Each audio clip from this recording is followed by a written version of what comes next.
Thanks for returning from coffee cake. It's very hard to steal attention from that, so thank you. And it's terrific to be back here after 2 years, during which I changed jobs. I had been the CEO of IEB Tech Lab and have now been with Facebook, now Meta, for just over a year.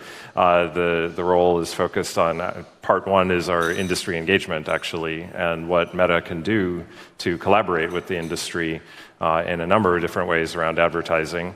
Part two of the job is really data science and analytics around a lot of our first-party products, so a lot of the ads and business and commerce-related products that we have that we bring to market.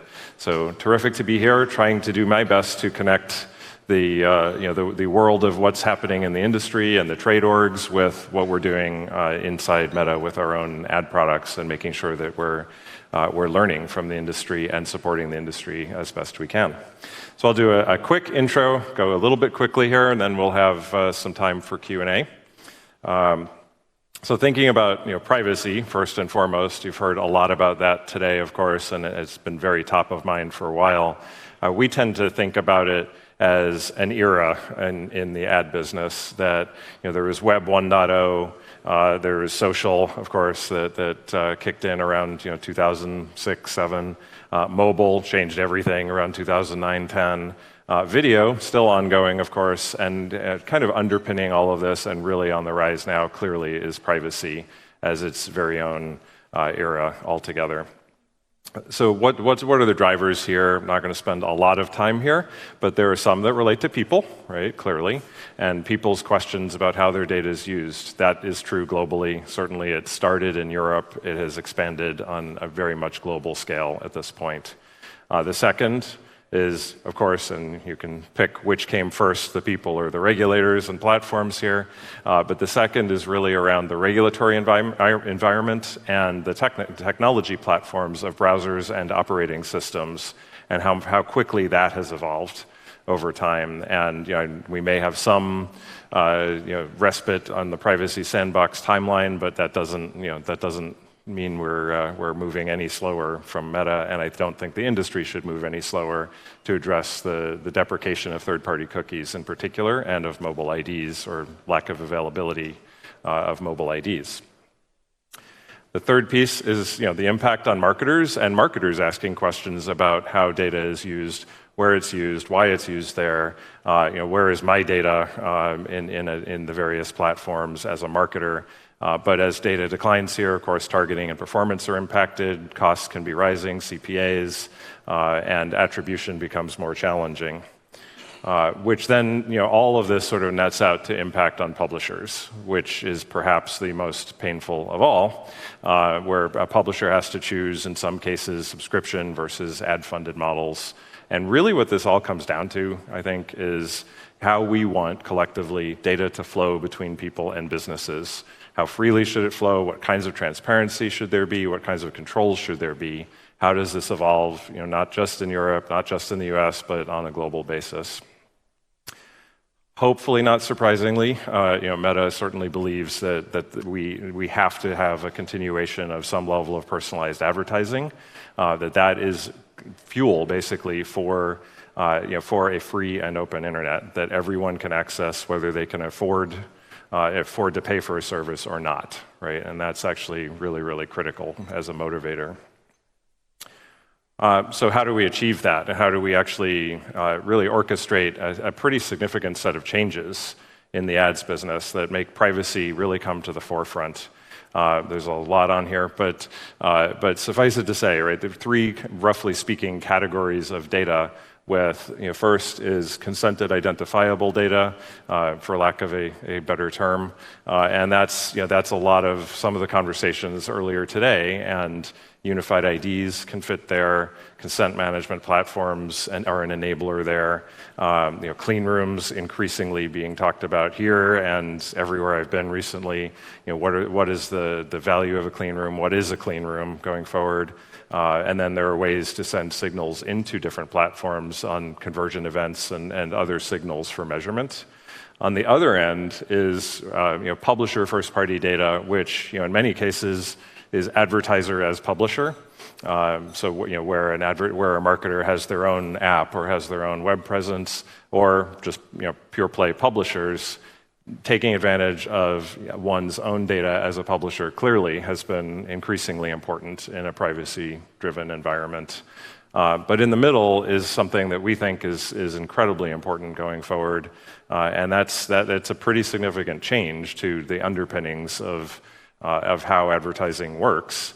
It's aggregation, anonymization, or de-identification of data, and really investing in privacy-enhancing technologies that can actually completely change the way data is exchanged and matched and used across advertising for targeting, for optimization, for measurement. Some of the proposals in the Privacy Sandbox from Google fit in that bucket. There's much less from Apple, but some of what Apple's doing fits there. Significantly, a proposal we have made jointly with Mozilla called interoperable private attribution has also fits there, and I'll talk a little bit more about that in a moment.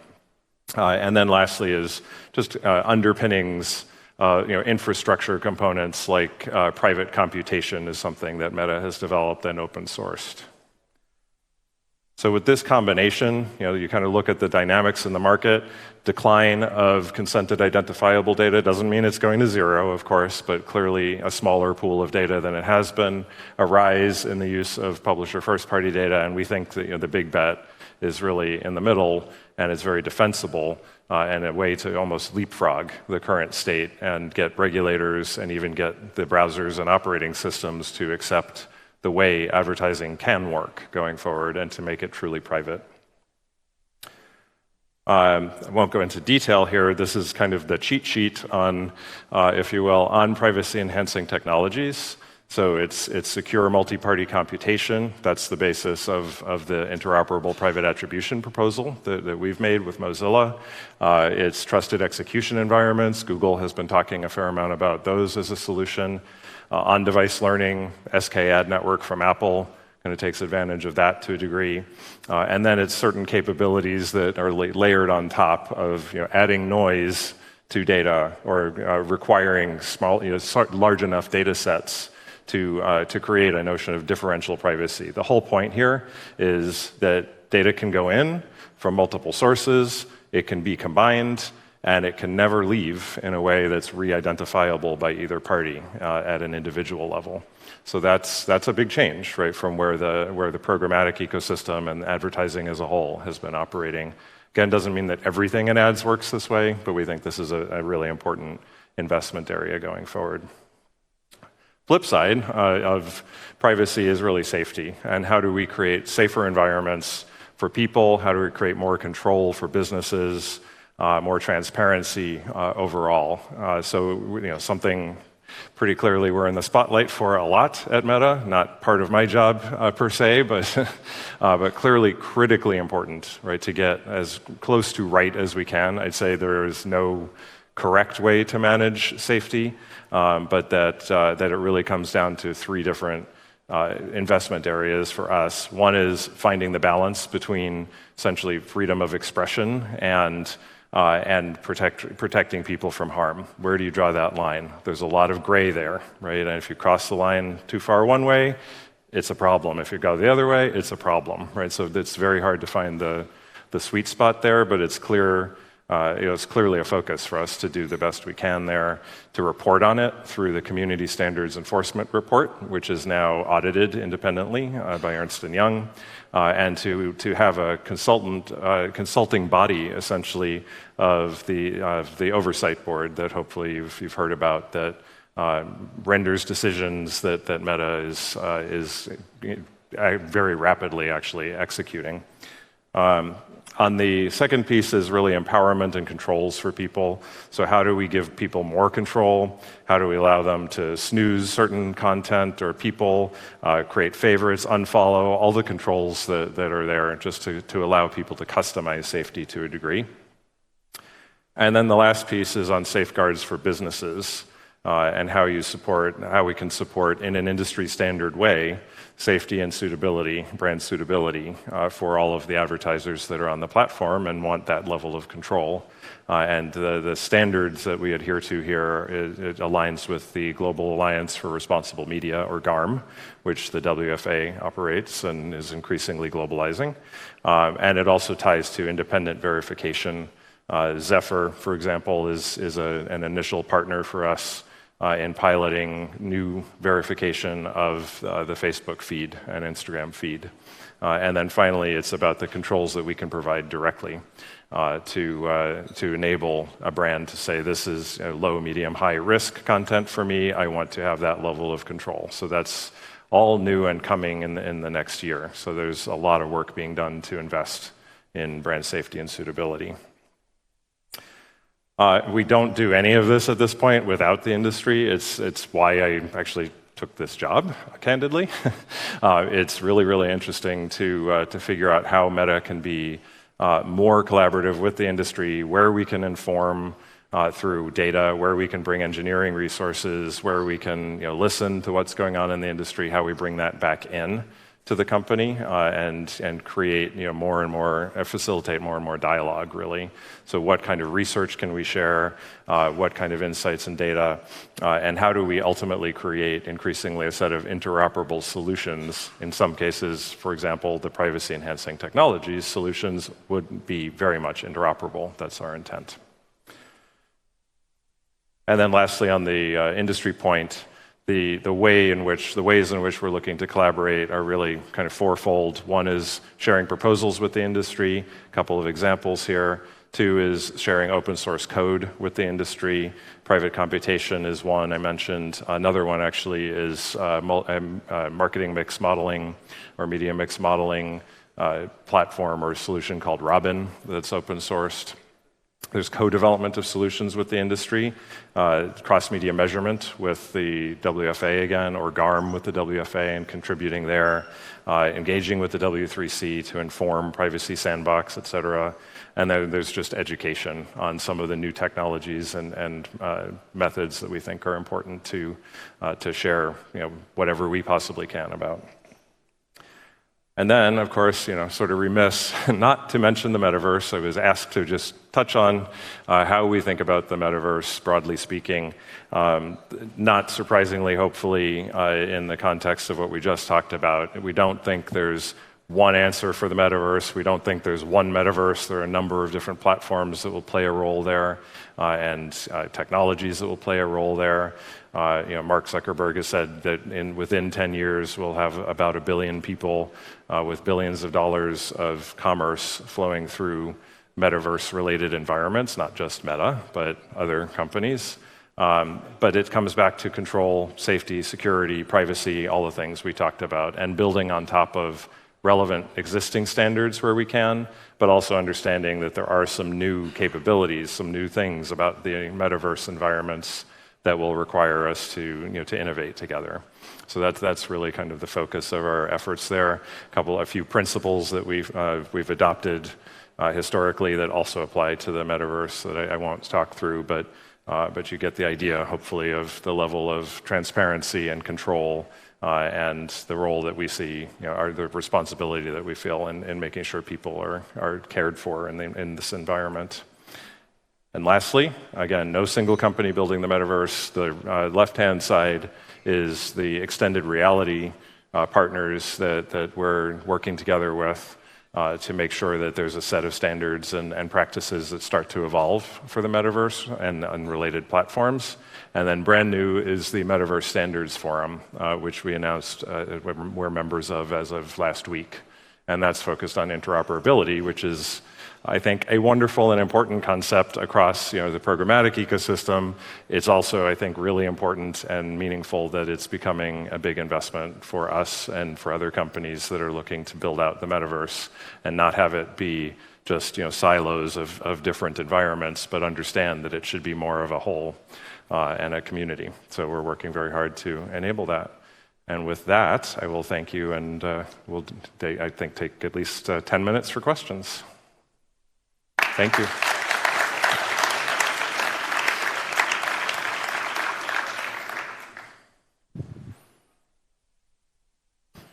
sit? Why don't we sit? Yes.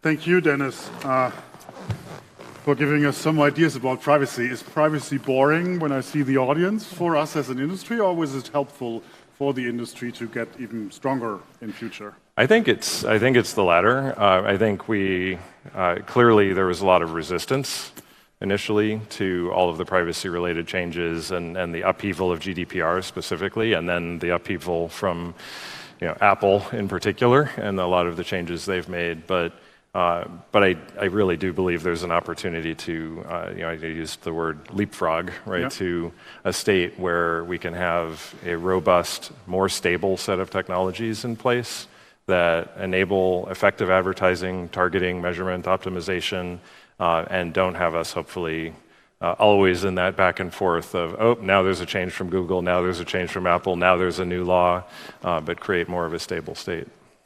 That's what, in Germany at least, is a feeling, right? So we have our GDPR, we love it. We've learned that it's a lot of innovation because we get these cool banners on top of our content. But now whenever we speak, it is about what is Google doing, what is Meta doing, and what is Apple doing, and how can we react on that? How can an industry like a German industry behave and use privacy as a USP point? I think one thing I'd say is actually you grouped Meta with Apple and Google, and I think it's important in some sense not to, because we don't have the level of control over the platform that Google and Apple do over their platforms. So in many ways, I think different perspective, but Meta is struggling with a lot of the same issues of how do you make privacy really come to the forefront. I think the level of transparency, the level of control that can be offered in a way that exceeds what's actually required either by the platforms or the law is kind of the basis for how you differentiate. And then there's the more that you can do to prove the value of data that is used, that is exchanged. I think that becomes really important as well. And I mean, we've had some ad campaigns, love them or hate them, right, that have been trying to get the word out in various markets about the value of personalized advertising, right, and how businesses, small businesses in particular, are able to be found because data is used, right, for interest-based and other targeting. So I think there are ways to just prove the value, not just the efficacy to the advertiser, but the value to the consumer that can really advance the business overall.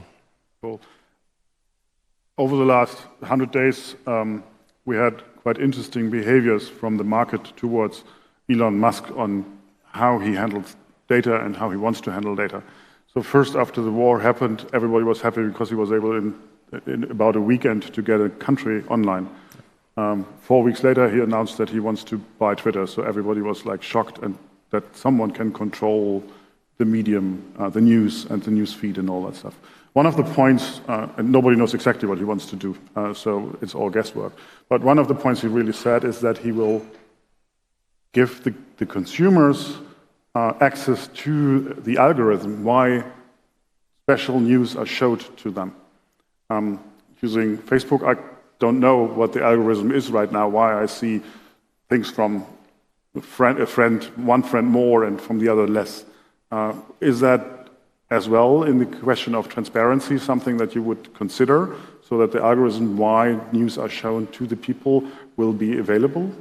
Yeah, I think, this is more my personal point of view, I suppose, but I think exposing algorithms to people is not a productive exercise, but explaining why someone is seeing particular content or an ad, right, is useful. Yeah. And that's now switching more to Meta's perspective on that. We have the availability of why am I seeing this within ads and in content to a degree, and that's that can give people the transparency, which then invites control, right? And do you X out like an ad you don't like for a particular reason, whether it's the ad itself or the brand or why we thought it was going to be interesting to you. It doesn't matter, you can get rid of it, right? and train the algorithm, essentially. And some of the things I mentioned of favorites and snoozing and unfollowing and things like that give you a level of control ultimately over the algorithm, but it makes it, I think, a little bit more user-friendly, maybe, for lack of a better term, right? It's not like we can say, here's the algorithm, how do you want to tune it, right?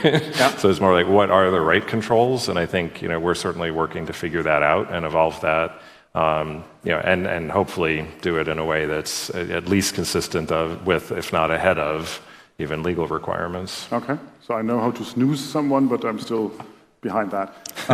Two questions. Whenever it's talked about privacy, it's about legal.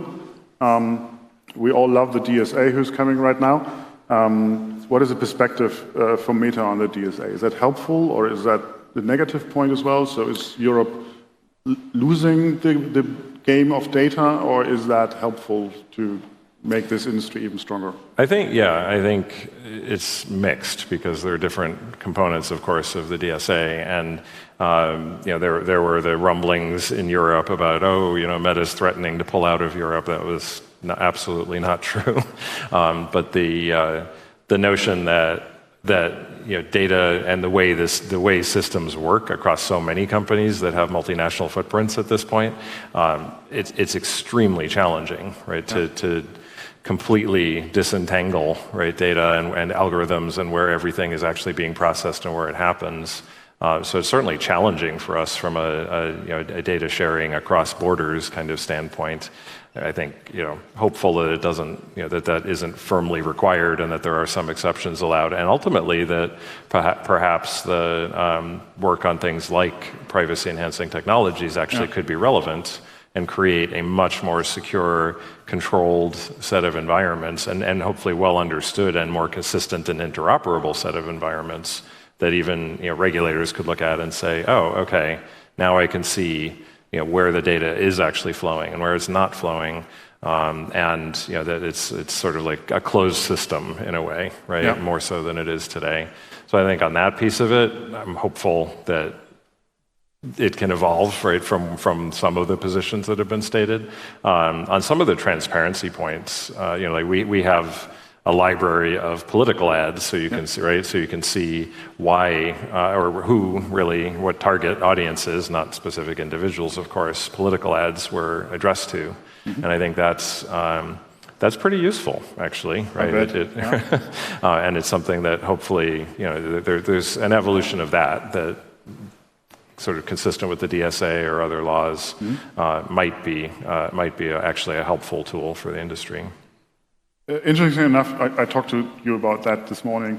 I had a conversation with a spokesperson of the government of the government, and he is fighting to keep Facebook as a channel.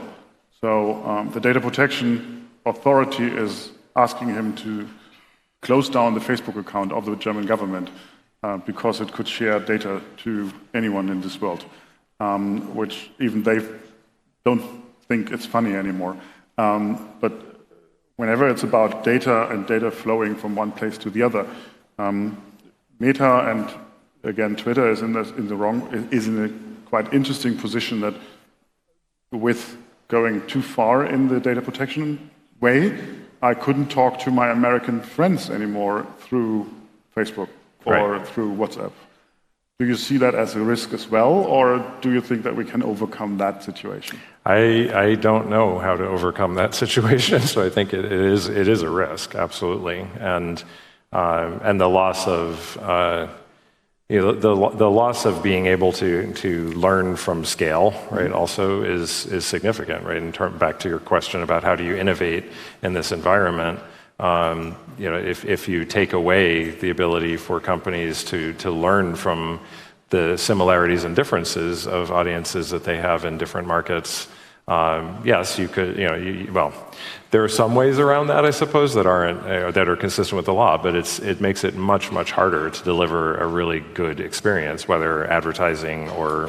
But couldn't that be like the tipping point where the consumer overcome the data protection game? Because if I'm just because of data protection regulations not allowed to talk to my friends anymore, will that may change everything?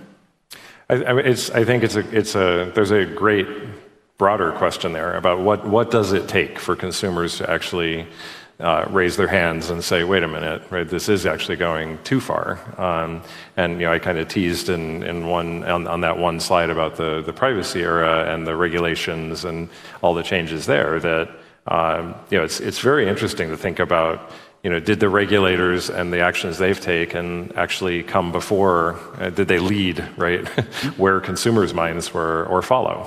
And how is that shifting over time, right? Because it's not static, and I think that's something very important for us to consider collectively. That consumers are becoming more savvy, right, about the way things work, if you will, right, online, and so are regulators. But I think, frankly, consumers are probably outpacing the regulators right now, and it's almost like, where is that crossover point, right? And where the consumer says, okay, now I get it.